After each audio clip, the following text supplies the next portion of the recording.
Doctor గారు, నేను గర్భవతిని. Echo scanning చేస్తే స్టమక్లో బేబీ పల్స్ సరిగ్గా లేదని చెప్పారు. ఇప్పుడు ఎలాంటి ట్రీట్మెంట్ చేయిస్తే బాగుంటుంది? మీ సలహా ఏంటి, సూచనలేంటో తెలియజేయండి అని అడుగుతున్నారు. ఈ ప్రశ్నకు కార్డియాలజిస్ట్ డాక్టర్ మీరాజీరావు గారు సమాధానం అందిస్తారు. హార్ట్ రేట్ బాగాలేదు అన్నారు. హార్ట్ రేట్ బాగాలేదు అంటే అది స్లోగా ఉందా, ఫాస్ట్గా ఉందా? హార్ట్ రేట్తో పాటు హార్ట్ స్ట్రక్చర్లో ఏమన్నా డిఫెక్ట్స్ ఉన్నాయా? ఇవన్నీ తెలియకుండా క్లియర్గా ఆన్సర్ చేయడం కష్టం. హార్ట్ బీటింగ్ ప్రాబ్లమ్స్ ఏమన్నా ఉంటే కనుక, హార్ట్ ఫాస్ట్ బీటింగ్ కనుక ఉంటే that can result in heart failure even in a unborn child also. Those things can result in loss of life.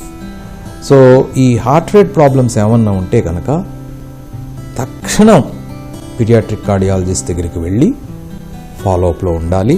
In fact ఆబ్స్టెట్రిషను, paediatric cardiologist, నియోనటాలజిస్టు ఈ ముగ్గురు ఉన్న ప్రాంతంలో ఈ గర్భిణీ స్త్రీ ఫాలోఅప్లో ఉండాలి.